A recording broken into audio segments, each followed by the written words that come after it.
Hey, there we go. Well, hello, Andrew.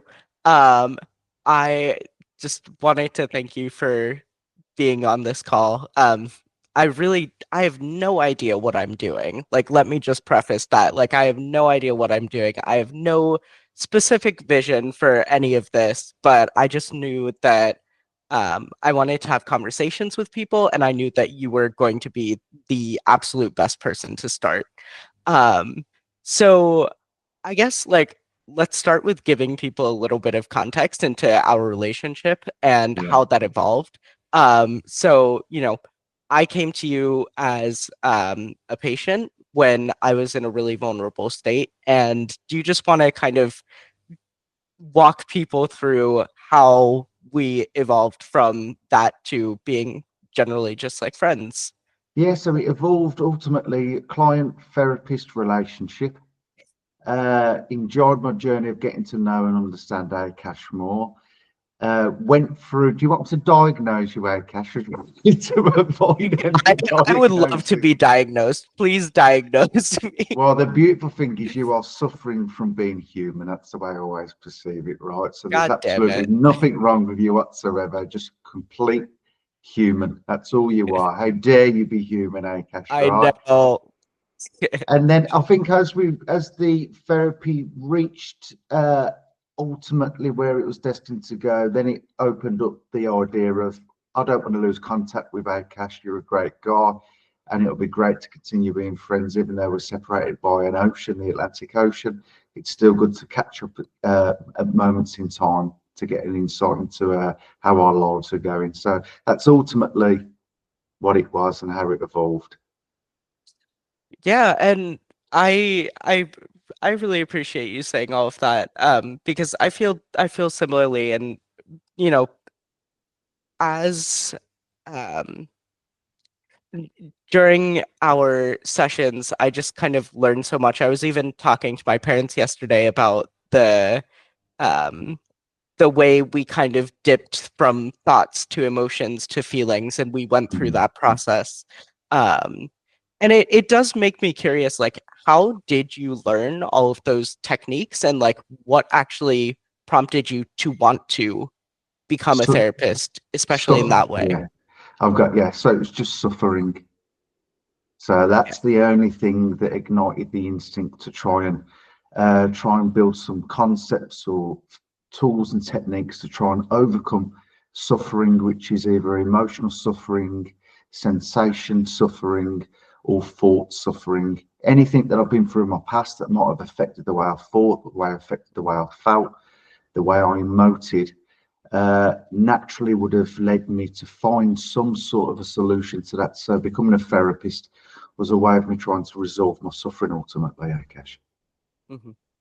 Uh, And go on. no, no, go ahead. So yeah, the one of the key areas, obviously, we've all been through things as a kid myself. I had a really difficult relationship with my father and my mother as a second effect to that. My father was quite an angry, violent man. And that instilled within me a sense of insecurity, anxiety, low self worth.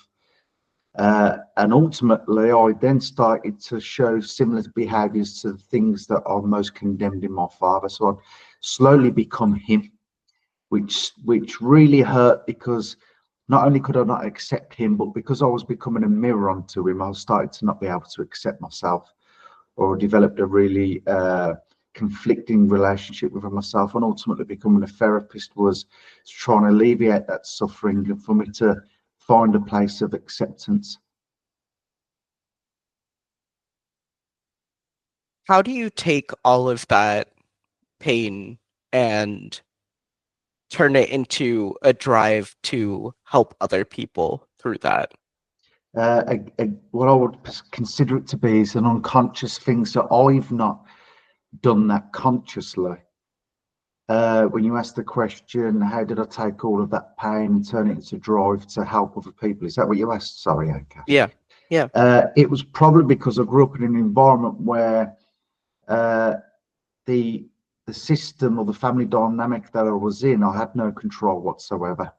And the only way I'd learned to survive in that environment was to try and help others which would inadvertently help myself. So it was an indirect way of trying to get my own needs met. And that algorithm or that program that was installed within that context became the algorithm that's installed inside me now, which is if I can help people, that makes me feel good about myself.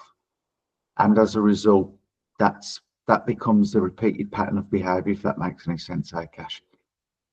That does. And it's interesting because I think when people think of repeated patterns of behavior, oftentimes we think of things that are not so good, things that are maybe bad habits or whatever. So, do you think this repeated pattern of behavior that you have, do you find it empowering or do you find it limiting now, as like now that you have space between Mm. those experiences and where you're at now? I would say I'm just fortunate that I've got a coping mechanism within me that was instilled in a volatile time in my life to Mhm. help others, to help myself. So I'm fortunate it could have either gone the opposite way, which was to hurt others to try and give myself a sense of empowerment or control. So yeah, I don't take any and this is probably one of my own things or an algorithm that's running in of itself, is that I don't take any credit for any uh, pattern of behavior that might help others, because I also see it fundamentally as though it was always an unconscious pursuit to help the self. It has a good effect in terms of Yeah, helping others, but I yeah. can't take any credit for that effect. Okay. Okay. I think I'm starting to see the vision.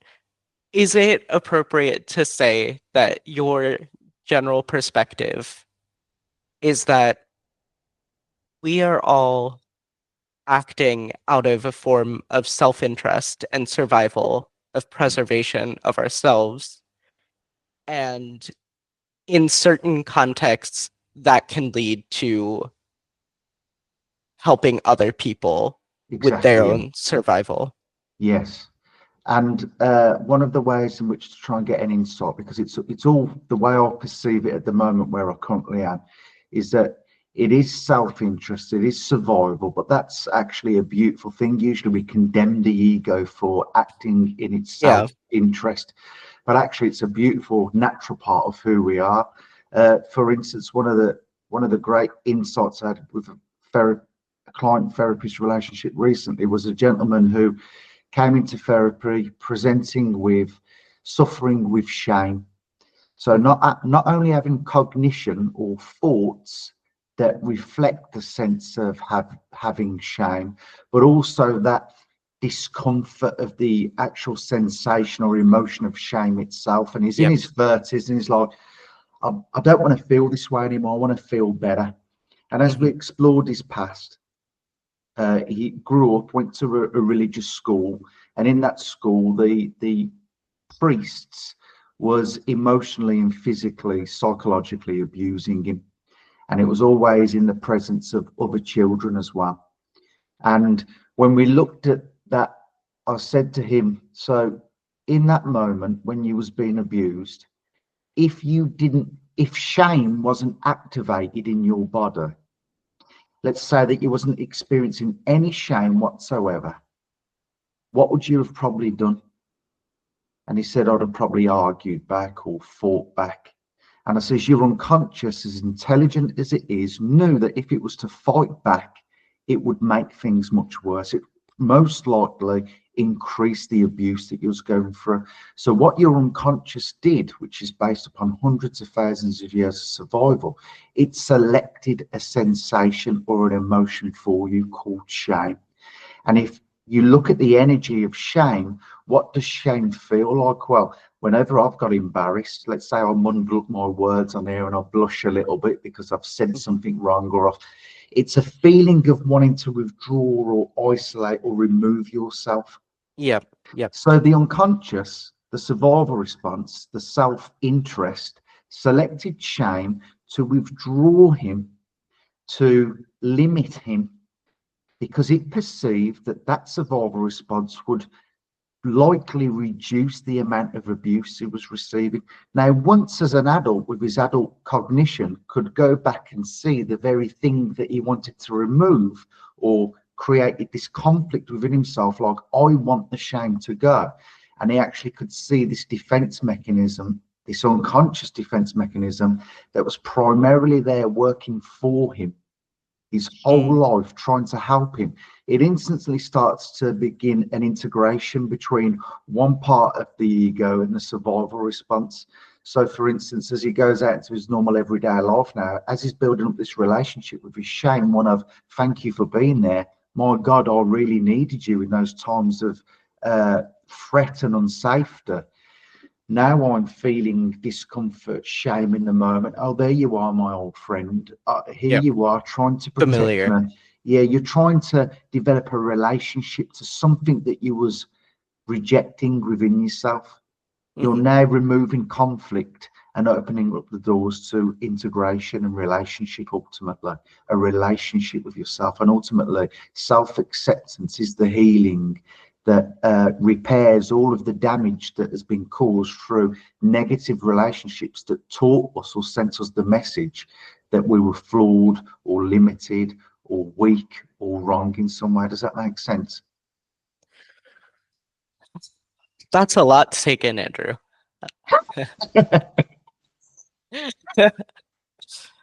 um, it's interesting because, you know, I think a lot of people would hear this idea of like, oh, this shame was a defense mechanism and it was actually working for you. Yes. I Yes. think a lot of people would be like, what are you talking about? Like, this is not a good feeling. Why would my body be giving me a good, if my body were really, Yes. you know, trying Exactly. to protect me, why wouldn't it have Well, enabled me, empowered me to fight back, et cetera, et cetera? yes. What are your thoughts on that? Well, I get that 100%. And the only best way I can describe it is the unconscious or our sensations, this incredibly genius aspect of who we are called our unconscious, or fundamentally the genome, which is where it's all derived from, helps us through discomfort. For instance, if I was to tell you now to walk towards a busy highway road and I wanted you to cross the road with your eyes closed, what do you think would be the first sensation you'd feel? The fear.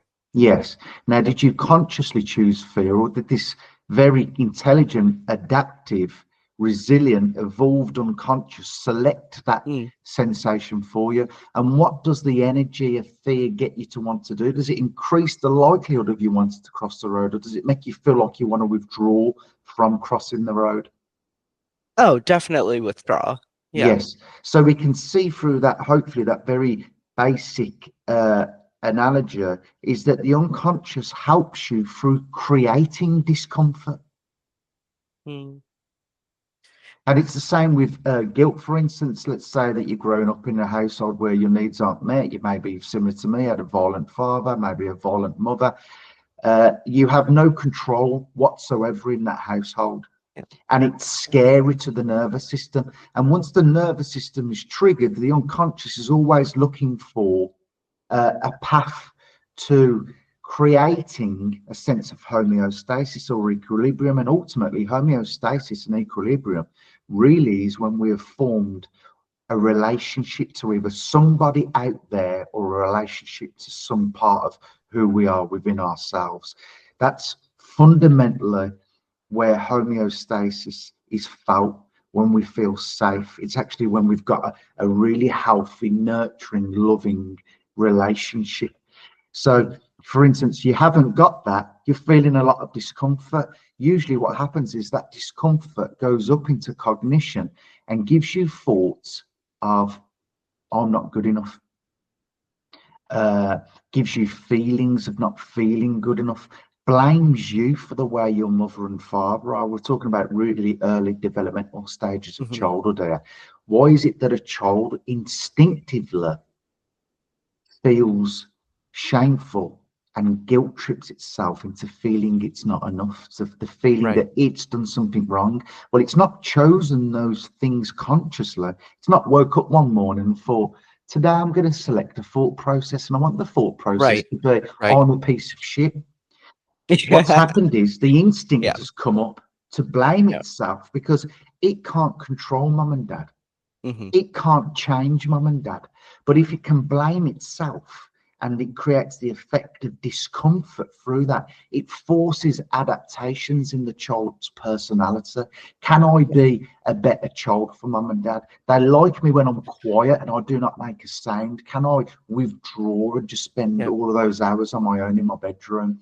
And then the Mm. child grows up and wonders why they feel vulnerable in social settings. Well, it's because they adapted introversion as a coping mechanism to try and fundamentally, believe it or not, build a relationship to mum and dad. I will change parts of myself as a result of my unconscious releasing guilt and shame so that hopefully I can get the acceptance and the love that I need from mum and dad, which is Mm. just incredible, really, isn't it? That is incredible, and it's especially incredible because um and I don't know if this is um I doubt this is a cultural gap. I think this is pretty normal where, I've seen kids that do respond to, like, their survival mechanism does seem to be guilt and shame, Yeah. and adaptation in a way that is kind of beneficial to the parents or their environment. Mm. However, we do also see, um, you know, people whose survival mechanism is blaming the world and being Mm. angry at the world. Um, and that, I'm curious how that fits in with your overall perspective because, yeah, I really resonate with what you're saying for feelings of guilt and shame and when we withdraw. What about when we say, I hate the world is against me? How does that kind of fit in? So I hate the world is against me. Have you ever noticed when you, and I've been down that road before where I have those thoughts and feelings. Have you ever noticed quite paradoxically that when you have thoughts such as I hate the world and the world is against me, there's something almost enjoyable about perceiving that and feeling that pain. Hmm. Yeah, Okay. it's So cathartic. yes, and if that in of itself is a defense mechanism, usually defense mechanisms are created from unfulfilling relationships, and we can either go one way or another. We either polarize to one defense mechanism, which is most likely to blame oneself, Mm. but outside of that generalization, there's always those people exist on the outskirts of that, where some people will blame the rest of the world. I do believe that comes at a later stage of development. I believe initially it starts off Mm. with when the child hasn't got that prefrontal cortex that can actually look at the world and go, okay, there's injustices there. I believe fundamentally at a very young, much younger, much vulnerable age where there's no prefrontal cortex that can analyze reality, it's more of a blaming of the self. Yep. And then as we mature, we can see the injustices. We can there's more of a sense of an understanding that there's an injustice that takes place that isn't as a result of them, and we do tend to go towards the world's the problem there. But ultimately, the only true problem was the fractured relationship. And I'll give you a story to try, or another analogy to try and break down how important relationships are to us. Imagine a little duckling in an egg, right? And the egg starts to crack, and out pops this beautiful little duckling, but there's no mother duck around. Now, the genome, where all the information and the wisdom and the hundreds of thousands of years of evolution going through pain, being eaten by predators, is all stored within the information that's carried within that little duck's The genome. survival instinct. Exactly. There's no mother duck there. What sensation do you believe that that little duck will be feeling? What emotion? Fear. Fear. Good. Did Yeah. it select it consciously? No. No. No. The genome has turned on feeling of anxiety. Now, what does the anxiety, the energy of anxiety, what's that instinct that's now been released from the genome? What's it directing the little duck towards doing? What do you think the behavior of that duck will turn into? Immediately. Let me help you out a little bit. Let's say there's a farmer close by. What do you think the little duck will do? Run towards the authority figure, run Exactly towards right. safety. Yeah. Yes. So the genome is releasing this drive instinct. The duck experiences that as discomfort, which creates movement in the duck to want to go and attach to something. It needs to attach to something. And in creating that attachment, this relating instinct to form a relationship or an attachment, that little duck has now decreased its chances of being eaten by a fox.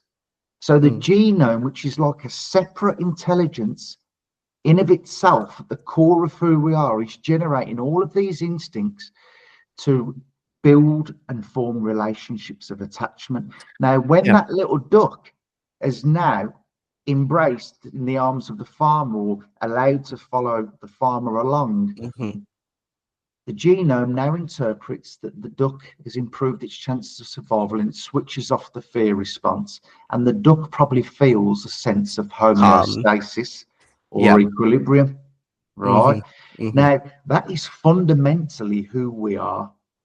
Most people that come into therapy because that incredibly beautiful human instinct to form relationships, to form healthy, caring, accepting attachments, unfortunately formed with adults that were equally went through negative childhoods, were loved in incomplete ways, and as a result, that need to attach, that need to relate, has to take on certain filters to survive, which means we change parts of who we are.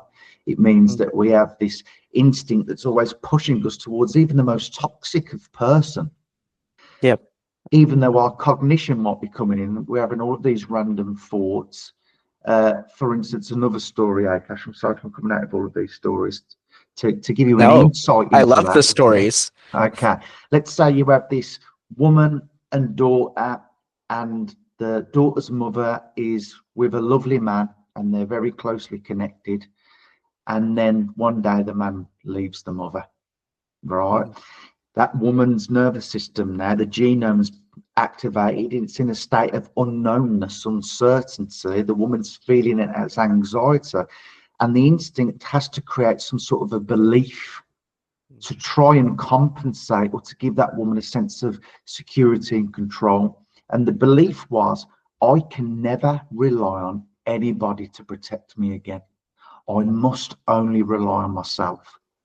And that survival response she instills onto the daughter. So she doesn't really want to get the daughter ready for school. She's always saying to the daughter, oh, come on, you've got to do this. You've got to learn independence. And she's really loving the daughter based on how she's unconsciously learned to protect herself from pain. So she always wants her daughter to learn quickly how to cook or quickly how to read or not to rely on anybody. The little girl is interpreting that as mummy doesn't give a shit about me. Mummy doesn't want to spend time with me. Mummy was always trying to push me away and get me to grow up fast. And she's picking up that emotionally, that she's not quite enough. But at another level of truth, the truth is the mother is trying to protect the daughter in the only way that she's learned how to survive. So it is a form of love.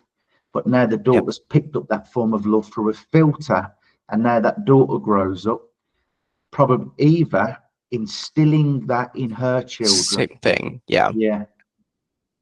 So that's how powerful the need to protect ourselves is, the need to relate and to form healthy relationships, which is the root cause of most people needing therapy. Yeah, and that makes sense. And I think something you said earlier very much resonates with me, which is the desire to form a healthy relationship doesn't just have to be a healthy relationship with another, although that is certainly, I think, our gut reaction is to Baseline, go yeah, seek another, yes, another human being. And I think that's important because we're social animals. yes. However, you also mentioned that like you can create a relationship with yourself. And I just like I don't know if you would agree, but I think that's something that we're kind of lacking Mm, today, where there's a lot of emphasis on building your relationships with other people, building networks, and oh, you need like to have these all of these relationships, and you're dependent on other people, and you need to find your soulmate, et cetera, et cetera. And I don't feel like there's been as much of an emphasis on building relationships with ourselves because that's scary because we're like the most honest people with ourselves when we truly like introspect and yeah. shine a light on that. Yeah. So yeah, trying to it is the innate instinct to need to build relationship with others. That's primary to who we are. And then we reach a point in our lives where we start to realize that everybody's just as fucked up as we are, right? Everybody's struggling. Everybody's Yeah. uh, never able to fully meet us 50% of the way. Mhm. And we start to lose our faith in that to a degree. A certain journey down the path of life, we do come back home to desiring and loving that need to relate to others again. But ultimately, we go through that growth transition where we realize it's actually painful to rely on others sometimes. Yeah. Painful to even rely on ourselves. We're always self-sabotaging, Yeah. repeating patterns of behavior that we don't like. So then we look at trying to at least find a way of relating to ourselves, relating to all of the aspects of who we are, the maybe the intrusive thoughts, the negative emotions, the negative sensations, and to form a dialect and a heartfelt relationship to those parts of ourselves that have been trying to cut the throat off, so to speak. We want it, we'll kill it at any cost. But Yeah. yeah, it is reaching that point of trying to build the relationship to yourself. So how have you managed to do that, Akash? Um, with your help, with your help, dipping below the surface level thoughts. I mean, the thoughts are interesting and relevant in many Mm, cases, but um, I think, well, first of all, bringing those parts of myself to the table. There was a really interesting TEDx talk that I think you would have enjoyed, where the speaker was saying, the way I do this is I imagine all of these different parts of myself, mm, the the one that's always angry with me and guilting me, the one that is really loving of me and my inner child, and mm, just like all of these different characters. And I imagine myself bringing them to a table and mm, sitting down, and I'm the moderator. So I'm like the moderator of all of these characters and mm. having this conversation. And while I don't know if I'm there yet, I think that's something that I strive towards.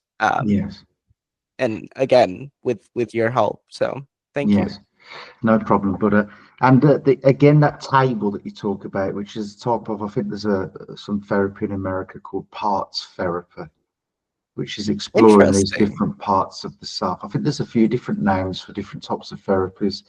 Uh, family dynamics, family systems therapy. But even that part of you that fills you with shame and guilt is a part of you that's loving you. It was a Yep. defense mechanism that was born to try and Hmm. change an outcome and to bring a sense of homeostasis. I know that might sound really crazy to some of your listeners because it's like, why the hell does it have to hurt me to try and help me? Yeah. But if you can try and get behind the idea that your anxiety absolutely doesn't feel comfortable if you was about to cross the River Nile with crocodiles in it, but the anxiety and that discomfort in of itself is to protect you and lead you Mm, away from the threat, you can actually yeah. start to interpret the energy of shame and guilt like an energy of anxiety that's there Yeah. primarily to protect you. Yeah. And to know when those are voices that we should be not only listening to, like, I think we can agree that at the baseline we should listen to them, Yes. but there's also this question of, and you mentioned this, you touched on this before, it's like going from listening to reacting, listening Yeah. to a behavior, and knowing like when the fear is like rational or um like powerful enough that it makes sense to have a behavioral reaction, being able to just listen to it and then go from there rather than acting before even really tuning into it and I've listening. got you. So just slowing things down and trying to learn to feel it rather than it moving you instantly in a certain direction. Is that what you mean, Akash? Yeah, I mean there's a sign on the highway that says slow down, speed kills. So Yes. that's I think that's the A good way of putting moral it. of the Yeah. game here. Yeah. Um And it is really difficult to feel, isn't it? And I yeah. think okay, I might be throwing some stereotypes in here. I think it's definitely difficult for any human being to feel certain emotions and Yeah. sensations. Yeah. I do believe, and this is where I get strangled by your listeners if they could reach through the web and strangle me. I do believe it is slightly, or it can be more difficult for men to Mm, do that because from an early age, I mean, for instance, I've got a son and I've got mhm. daughters. And when my daughter would fall over and hurt herself, there was that, come here, I'll pick you up, it's okay, and a nurturing, hugging embrace. Yep. But I Yep. do Yep. feel an instinct within me when my son falls over and hurts himself for him to move through it to show some strength. And I Mm, do believe what that does is inadvertently, through the what he's perceiving as a lack of acceptance for his emotion in the moment, it's creating that unconscious adaptation, which is I must suppress my emotions and feelings to be loved by dada. Is mm, that what he learns to do at a right. very early age is suppress and not feel. Mhm. And he's got so much of his self-identity concepts attached to those feelings of maybe Yep. emotional vulnerability and weakness in that moment. Mm, So I would say it's more difficult. I'm not taking away the fact that it's difficult to have emotions and sensations, male and yep. female. I just think it's more difficult for men to do it. That sounds Yeah. quite horrific to say that in this day and age. You're not allowed No, to say things I like that. understand what you're saying, and there's a difference between suppressing and moving through uh Yes. feeling, and I think that we've kind of taught men to suppress rather than embrace feeling. And then on the other hand, I think for women it's like there's this kind of contradiction because there's this assertion that women are more feeling, and yet there's also this kind of perception that women are too feeling in order to be in Mm, positions of power or in order to, you know, do the things a man does or whatever, whatever. Um, and I think that can also create this contradiction within oneself where it's like, I feel the need to suppress my emotions mm, because the baseline perception of me is that I am too feeling.